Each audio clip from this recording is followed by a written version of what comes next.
Hello. I'm declining to speak first.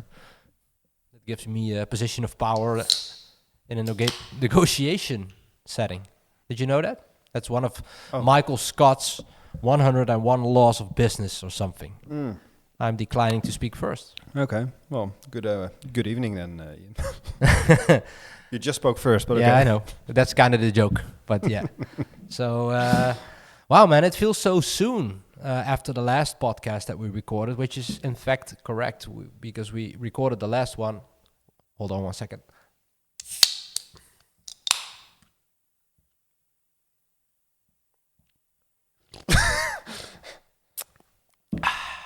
Coca-Cola. Always Coca-Cola. So last Saturday we recorded episode 14, and now it's Tuesday. So yeah, Saturday? Did we do that Saturday? Saturday. Was Sunday? Oh, whatever. It was in the weekend, yeah. It was in the weekend. Yeah. Yes, and we had fun. We had some good banter, and we had some good conversations. I can't remember for the life of me about what. Could be that we just repeat everything today. It might be because we have been very busy. I might say so. We're firing on all cylinders. Okay. So at least, I mean, speaking for myself, I'm not sure what you have been up to, but we've been quite busy, so we didn't have a lot of time to prepare. So I have to give you your props for actually coming up with some topics that you wanted to discuss. I don't even have my notes open, so just kick it off. But first, start with how did your week start? What did you do? What did I do? Well, it's been a pain in the ass because we changed up the recruitment workflows in our company. So now I work with this tool called Home Run. Don't really like it that much. But what I found is that I'm hiring for a designer role. Yes.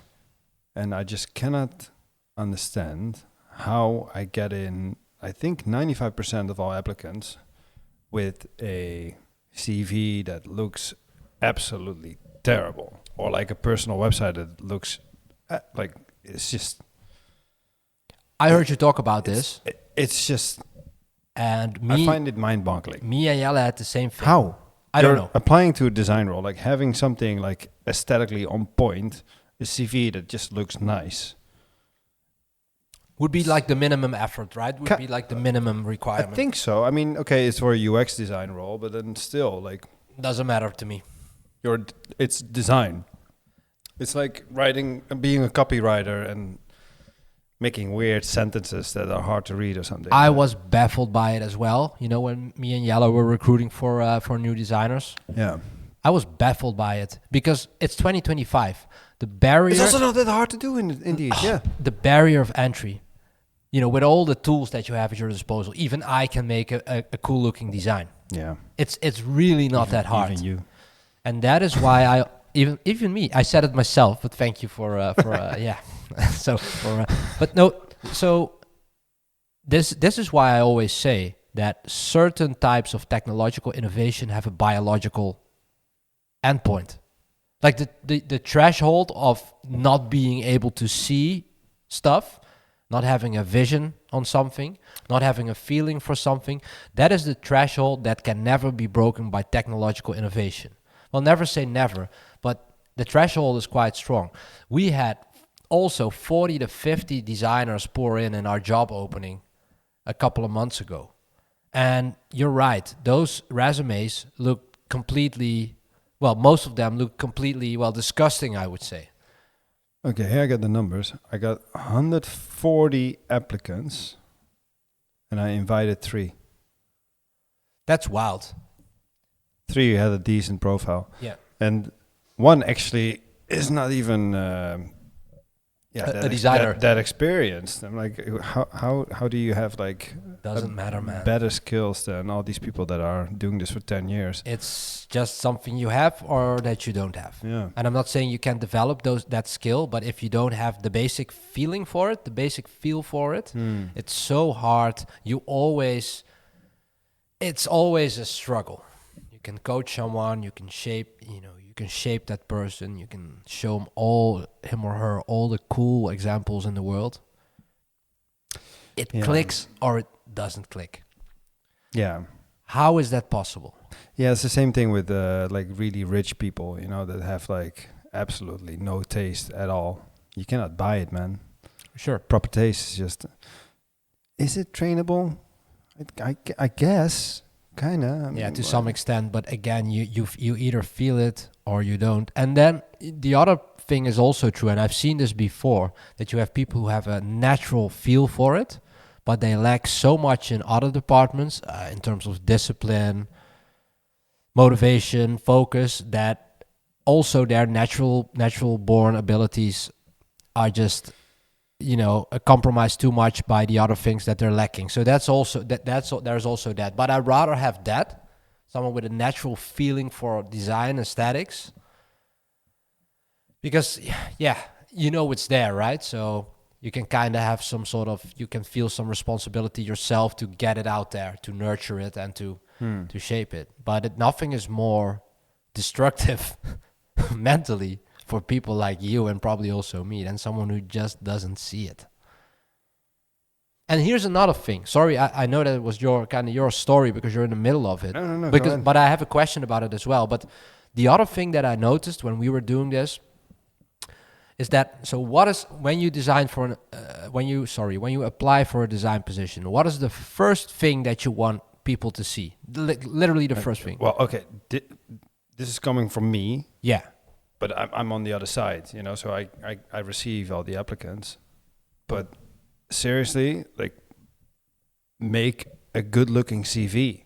Right. Like, don't put that too much on it. Just make it good-looking. Because I open a fuck ton of CVs, and I just immediately, you lost me when it's just looking like made in word art. I agree, but there's one thing, in my opinion, that is even more important, and that is, as a designer, like literally the only thing that matters. Your portfolio. Yeah. Your work.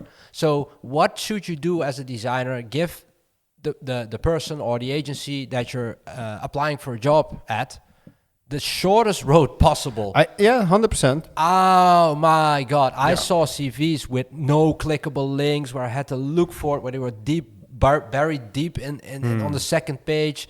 I clicked, the wrong link was even there, or I got a login screen. It's completely bonkers. Like, I rather just receive... Completely bonkers. No, it really is. But it is. For a designer, what is the only thing... How is it that, like, so many people apply and they all have, like, quite some design experience? Yeah. And I'm like, how have you worked like this for the last 10 years? I don't know. Like, who hired you? Like, and are you even proud of this yourself? Yeah. Like... And regarding the portfolio, I agree. But yeah, you with most things, like also with this home run thing, whether you use this or you use something like LinkedIn, the first thing you see is a CV. Make it look nice, man. Like, how hard is it? You're a designer. It's it's astonishing. I'm like, I'm no designer anymore. I used to do it a lot. But like it's not that hard to make a nice looking CV. I'm not a designer either, but I can assure you, if I need to make a resume right now, I will make it look acceptable, make it look presentable. Yeah. And not like it was made in Microsoft Paint or anything. Yeah, no, it's really, it grinds my gears, so to speak. It does with me as well. Yeah, but so now, of course, then my question to you is, obviously, if something doesn't work in a certain way, what is the way to do it?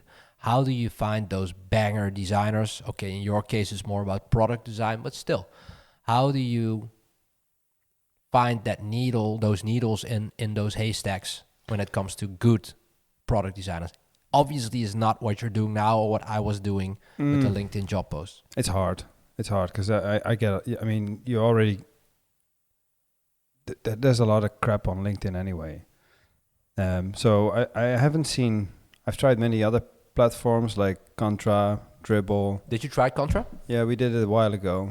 But you guys at Noco have been using it more recently. Yeah. So, but like on every platform, I get a lot of people from India and Pakistan and whatever. It's all nice, but I cannot hire them, and it's very hard to have some kind of filter on it. So it's already like in any way I post these things, it's costing me a lot of work anyway to go through all the applicants, and which the majority I cannot even hire here. So it's an annoying thing, but I'm just like anything, because you're talking about product design. I think whether it's product design or brand design or web design, I think anything that interacts with other humans or interacts with the market needs to be aesthetically on point, whether that's like copywriting, whether it's a product that you interact with,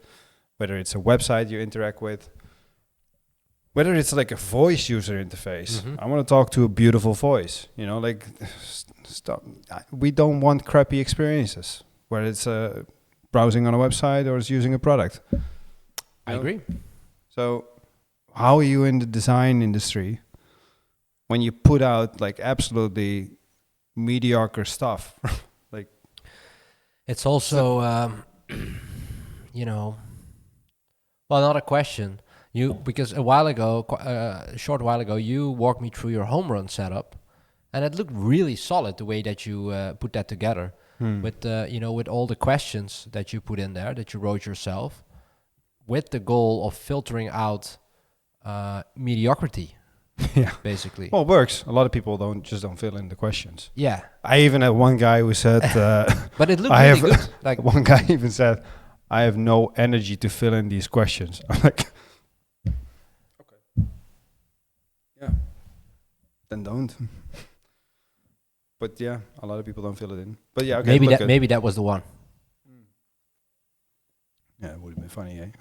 Maybe that was the guy. It would have been funny. Okay, so what's next? So one of the things I love seeing is this trend on social media. You see it on X a lot, but also LinkedIn. But we spent quite a bit of time on X, like these independent designers, right? Yeah. Who become sort of, well, I guess, influencers in their space by just posting cool stuff that they created, like a lot of fictional projects.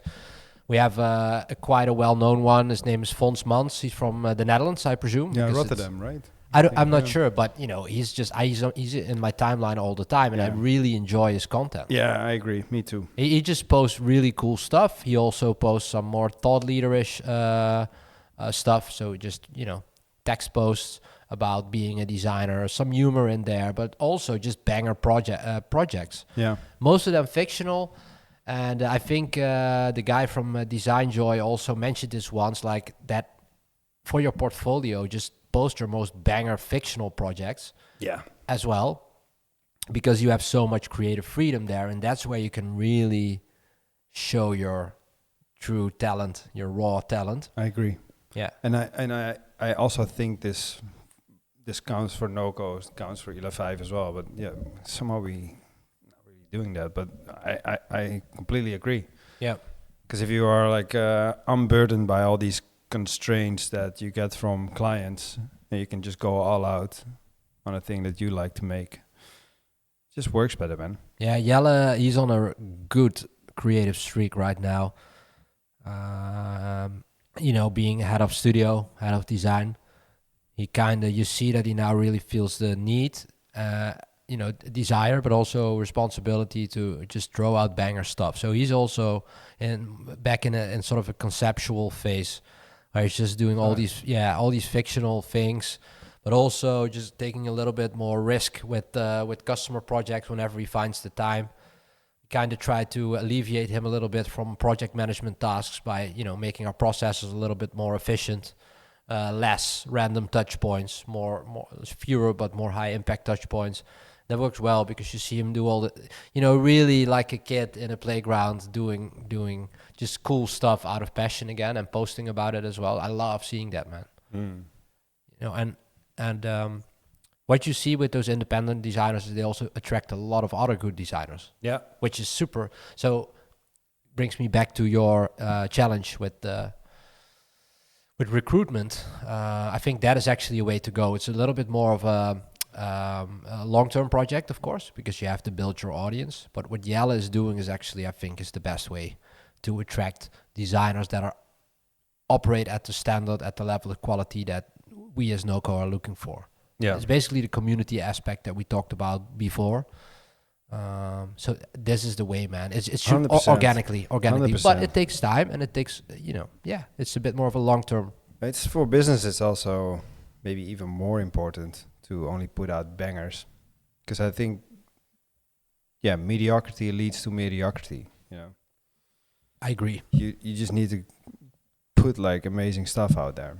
I mean, it's the one rotten apple destroys the whole basket or bag. Exactly. Yeah. Yeah, this is always, of course, the common fallacy of, you have a high-quality team, you put one mediocre person in there. The assumption is that the mediocre person will get lifted to new levels by all the high-quality people, but the exact opposite is true. Yeah. Yeah, I saw this before. And, it's just no exception, man. Bangers. We don't hire a designer once until we're absolutely sure that it's just banger stuff that comes out of there. And if not, we supplement with banger freelancers. Yeah.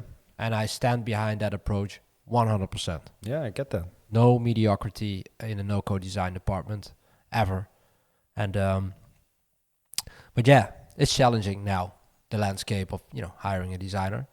But on a positive note, you are on a hiring spree because things are going really well with Eli 5. You landed some big projects, long-term projects. Yeah, it's going well.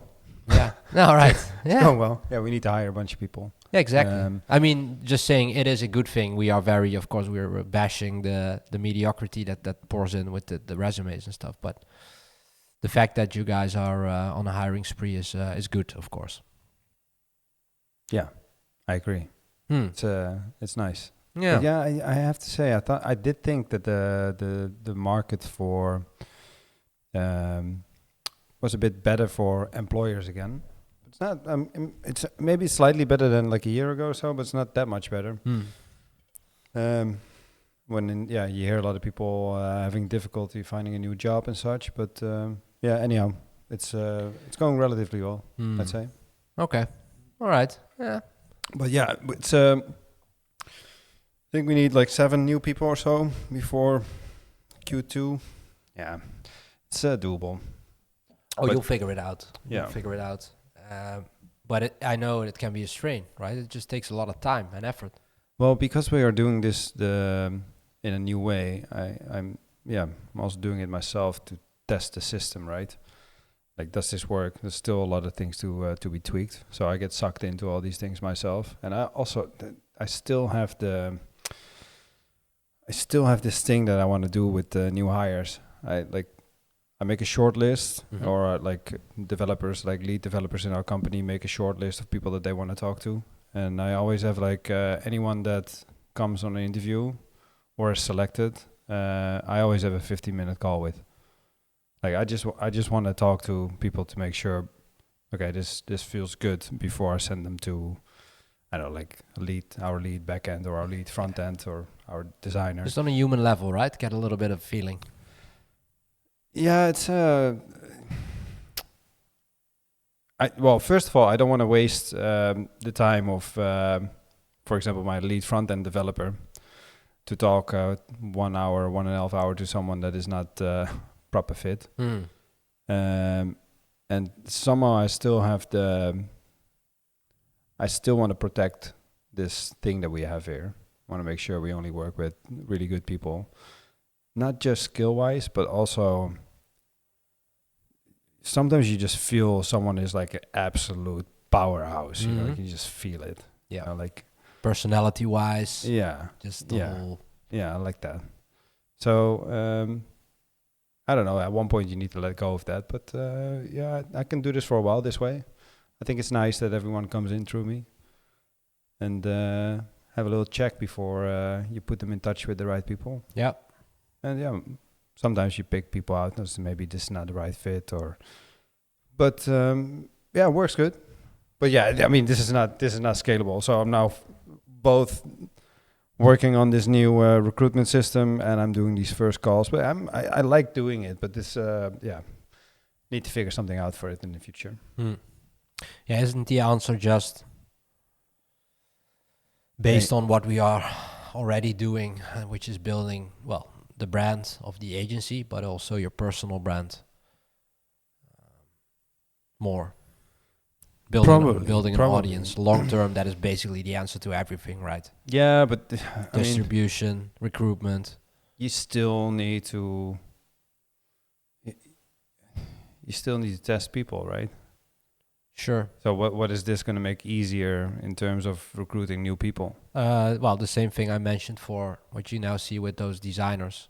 And for example, those independent designers basically building an audience and attracting the same quality, or at least the aspiring same quality that they bring to the table. And for example, when you build an audience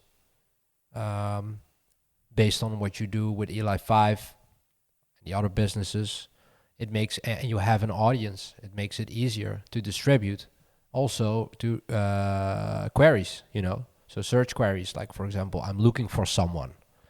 So if you consistently put out content that resonates with people who are sort of on the same wavelength, who aspire the same quality of things in whichever way. Yeah, I see that. Yeah. So, and it's the same with launching something new. When you have an audience, you see that all the time with all those guys, all those builders. Have a little soundboard for your ideas. Totally. Yeah, I agree. But yeah, most of these things are now fixed by just spending money on it, right? And it's I get your point. It's definitely better if you can do it in a more organic way. So let's see if we do this podcast long enough. Maybe. Hey. Well, the followers, the follower count is very, very slowly but steadily, rising. And it's fun to see that you kind of break outside of your own bubble a little bit. You see some customers also subscribing. So that's fun. And it kind of, even though it means nothing, right? It's super small numbers yet. It also gives me a little bit of a sense, I felt that today, of responsibility. Like, okay, I know that this and this person has subscribed now, so at least we should try and bring something to the table that is acceptable, that holds some kind of value. Which is good. Is good. It's a little bit of self-imposed accountability. Keep it coming. Yeah, definitely. I also want to. I would love to figure out a system where we can have like a little bit more preparation, like in depth.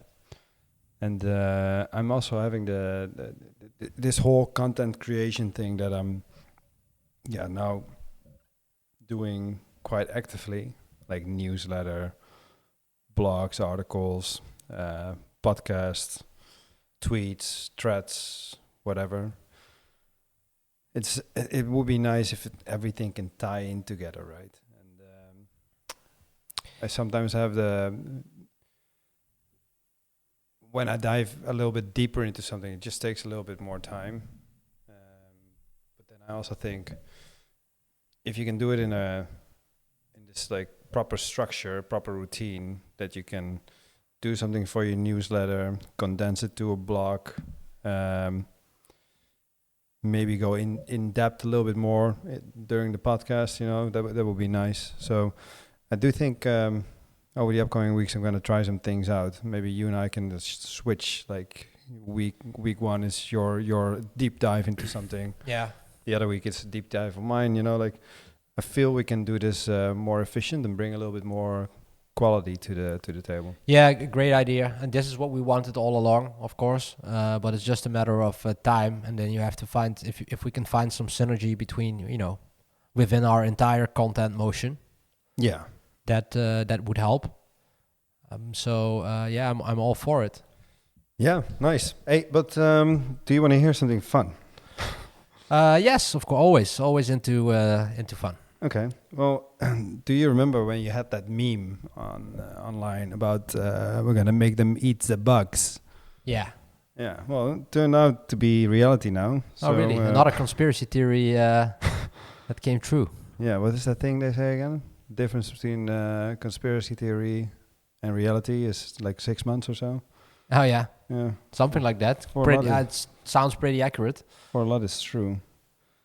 No, this is actually, I find it quite disgusting.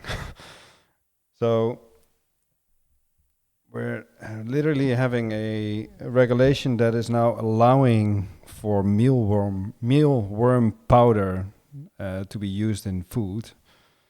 Up to 4% of mealworm powder is allowed in food such as bread, pasta, cheese, protein bars, chips, etc. And then I was going through this regulation because everything is public. And then you find out that this company, this French company called Nutri-Earth, has like a 5-year monopoly on using the ingredient. Look at that. I'm like, man, what are we doing, man? Like, all for the sake of like climate change and all that stuff. We're now putting bugs into our food. And like, in the meantime, Robert Kennedy is like, I think about to get the job. It looks like it, to make America healthy again, and we're pulling this stuff. I'm like, it's just I don't know. Feels a little bit dark. Really, A little bit dark. Yeah, dude. Oh man, But this thing let's- gives me a dystopian vibes. let's and, pivot to more productive and yeah. positive things. Yeah, I agree. Sorry, folks, for ranting about the EU again. Ian had nothing to tell today, but looks like it's his show tonight. Yeah, I'm sorry, man. I'm gonna give you the podium back a little bit, but No. you know how this grinds my gears, and it's all about Well, love because That's the same for me, and It's all about love.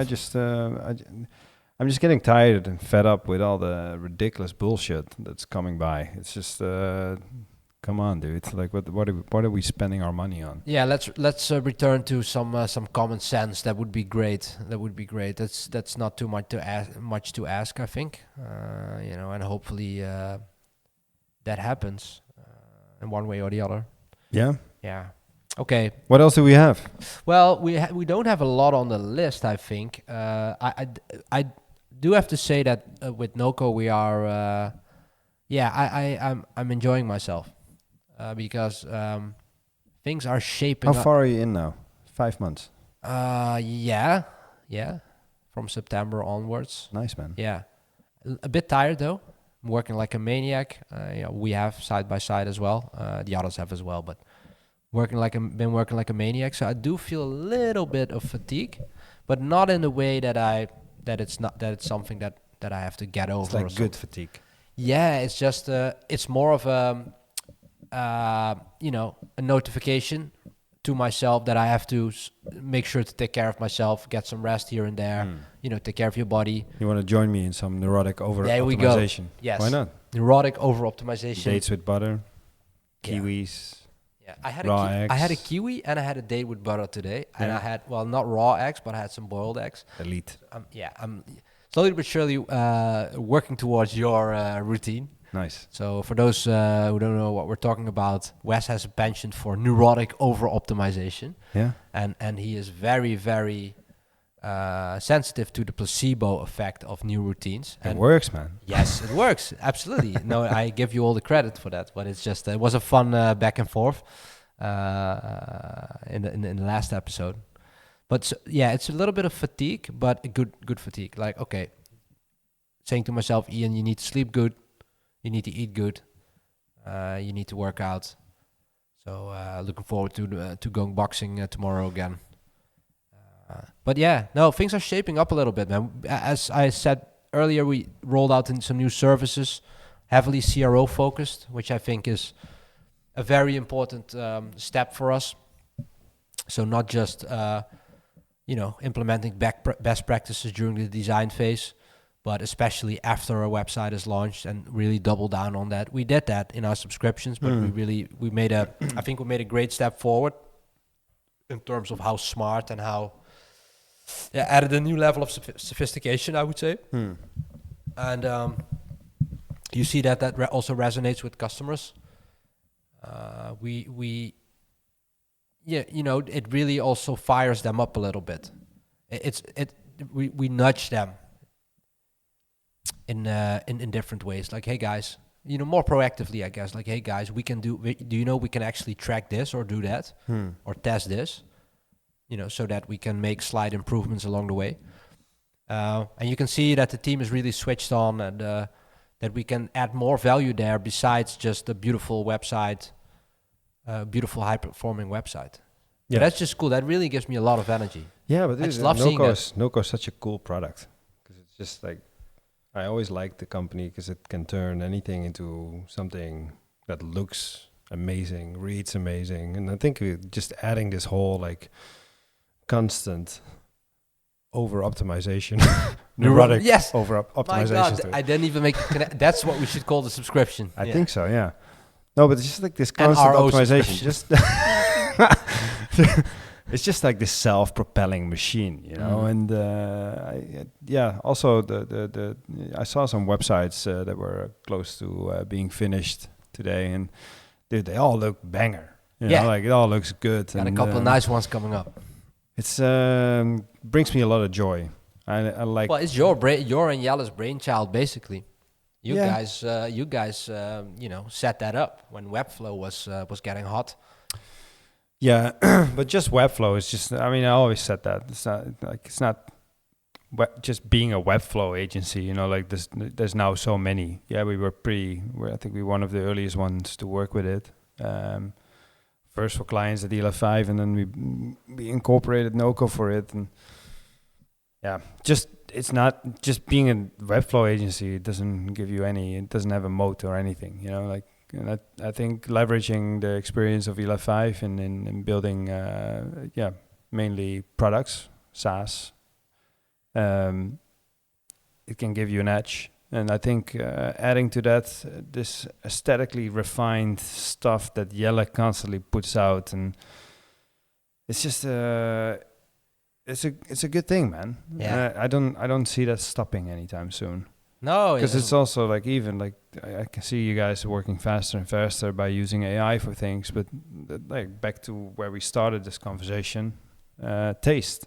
Yeah. You cannot buy it. Well, you can buy it at Noco. You can buy it at Noco. No, I agree. It's just good fun, and I think that it will go on for quite a while as long as we keep, banging, but also keep moving and keep our finger on the pulse of the market, because things are changing quickly, and I think that we are lean enough and sharp enough to embrace the changes that are good for our audience. Mm-hmm.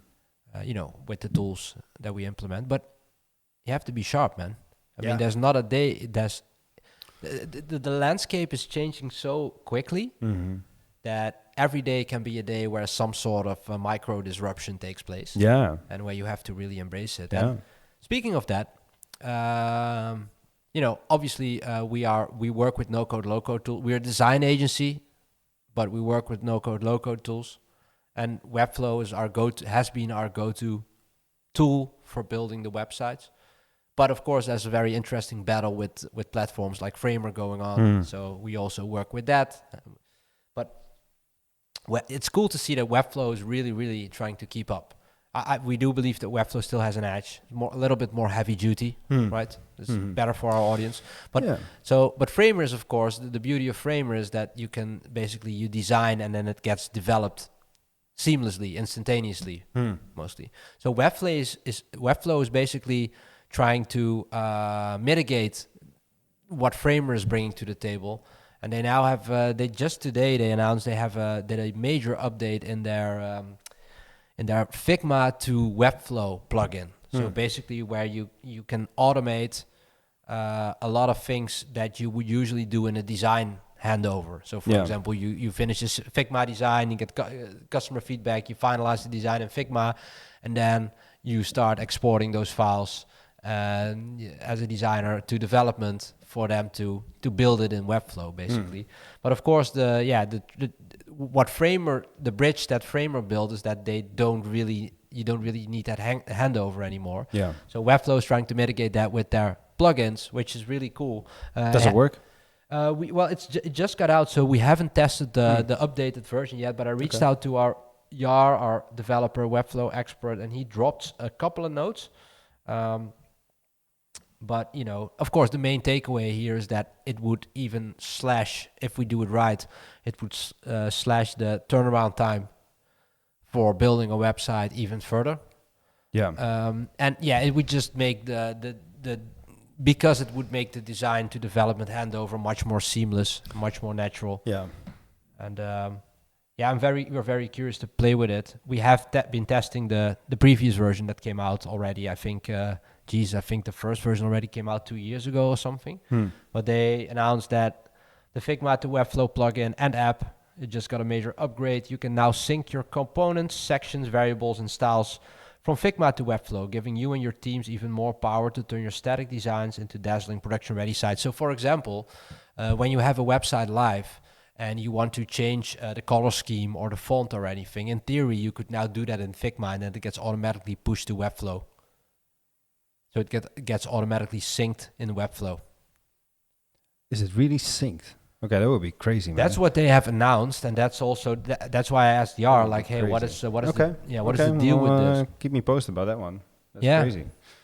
He said, so yes, handovers and updates of the website. He says if say colors or sizes are changed, we can sync them with Webflow. You can change it in Figma. You probably hit something like sync. You check some settings, and then bloop, it's updated and live. Okay. Yeah, interesting one, and could be just another efficiency win for our processes and also for our customers. So yeah, interesting things there, and I think a good move from Webflow. I hope they made a good step with it. Yeah. I mean, Webflow is really trying. It's not like they are not slowing signs of Jesus. That was a nice mix-up. They are not showing signs of slowing down. Yeah. But we keep an eye on it. But that's cool. Yeah.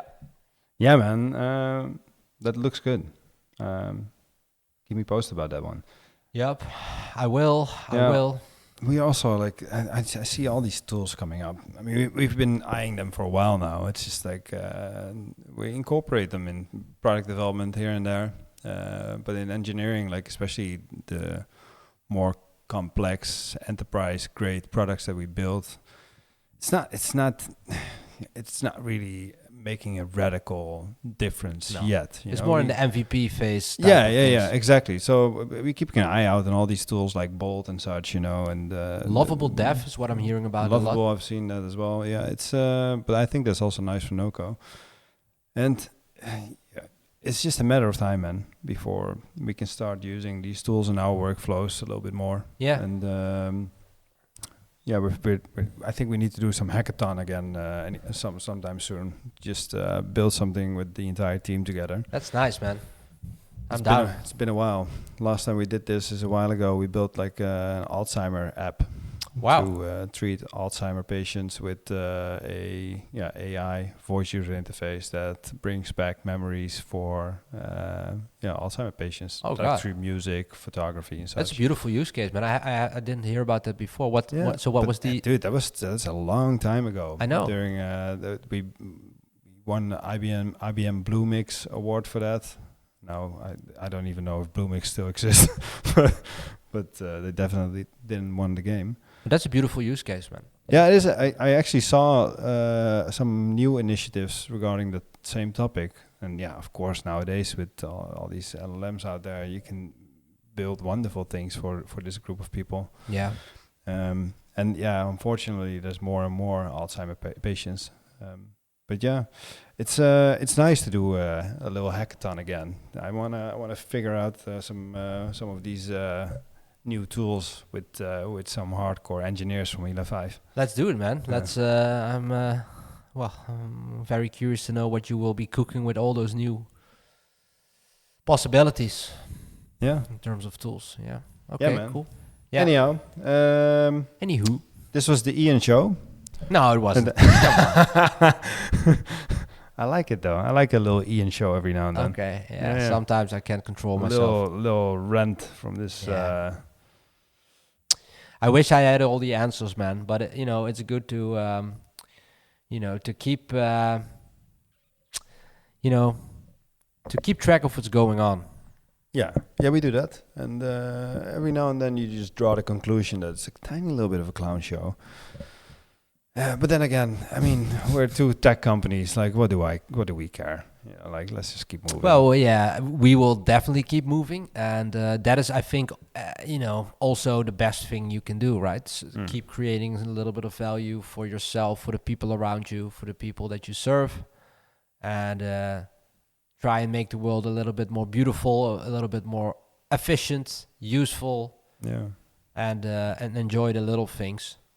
But sometimes it's okay to zoom out and speak on the worries that you have about certain topics. I think that's okay, without pretending to have anything close to a solution.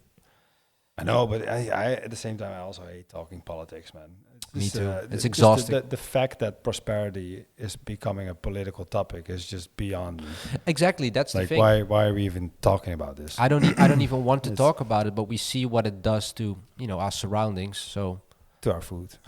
To our food. Yes, we will not eat the bugs. Anyhow, how about a nice steak, man? Let's call it a night. Yeah, let's do that. Thanks for watching and listening, everybody. Don't forget to like and subscribe if you enjoy listening to us and watching us. See you in the next one. See you next week. Alrighty. I don't believe you.